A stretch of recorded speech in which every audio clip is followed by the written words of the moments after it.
Introduction. Criticism flourished in England during the Restoration of Stuarts. An essay of dramatic poesy deals with the views of major critics and the tastes of men and women of the time of Dryden.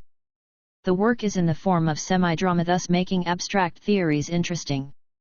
In the late 17th century, Shakespeare was severely criticized for his careless attitude towards the mixing of genres. It was Dryden who elevated Shakespeare to height for his natural genius. The narrative of an essay of dramatic poesy has four debaters, among whom Neander is the one who holds the views of Dryden. Unlike other characters, Neander does not diminish the arguments that are on contrary to his views. Though he himself favors modern drama, he does not blame others. Summary. The beginning of the narrative, an essay of dramatic poesy or of dramatic poesy, is as follows. A battle is going on between England and the Netherlands. Advertisement. Four gentlemen, namely Crites, Eugenius, Lycidius, and Neander, are traveling by boat to see the battle and start a discussion on modern literature. Crites opens the discussion by saying that none of his contemporaries, i.e., moderns, can equal the standards and the rules set by ancient Greeks and Romans. Eugenius restrains him from wasting time on finding demerits. He asks him to find relative merit in Greeks and moderns. Views of Crites. Crites favors classical drama, i.e., the drama of Aristotle, who believed that drama is imitation of life.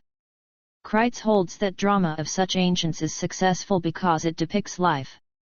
He says that both classical and neoclassical favor rules and unities, time, place, and action. According to Crites, modern dramatists are shadows of Aeschylus, Sophocles, Seneca, and Terence.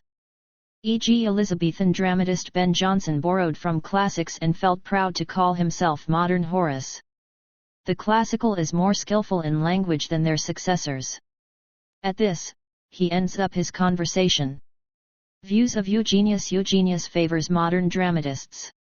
However, instead of telling about the virtues of moderns, he criticizes the faults of classical playwrights. According to him, the classical drama is not divided into acts and also lacks originality. Their tragedies are based on worn-out myths that are already known to the audience, and their comedies are based on overused curiosity of stolen heiresses and miraculous restorations. They disregard poetic justice. Instead of punishing the vice and rewarding the virtue, they have often shown prosperous wickedness and an unhappy devotion. The classical drama also lacks affection. The heroes of Homer were lovers of appetite, food, etc., while the modern characters of French drama gave up everything, sleep, water and food, for the sake of love. Views of Lycidius. Lycidius favors French drama of earlier 17th century. French drama led by Pierre Corneille strictly followed unities of time, pace, and action. The French dramatists never mix tragedy and comedy. They strictly adhere to the poetic justice, i.e., reward the virtue and punishment the vice. For this, they even alter the original situation. The French dramatists interweave truth with fiction to make it interesting, bringing elements that lead to fate and borrow from history to reward the virtuous which he was earlier deprived of. They prefer emotions over plots. Violent actions take place off stage and are told by messengers rather than showing them in real. Views of Neander. Neander contradicts Lycidius' arguments favoring the superiority of French drama. He talks about the greatness of Elizabethans. For him, Elizabethans fulfill the drama's requirement, i.e., imitation of life. French drama raises perfection but has no soul or emotions, as it primarily focuses on the plot. For Neander, tragicomedy is the best form of drama. Both sadness as well as joy are heightened and are set side by side. Hence it is closest to life. He believes that subplots enrich the drama. This French drama having a single plot lacks this vividness.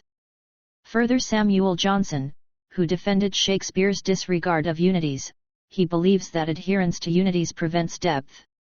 According to him, deviation from set rules and unities gives diverse themes to drama.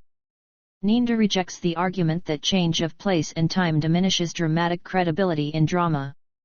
For him, human actions will seem more natural if they get enough time to develop.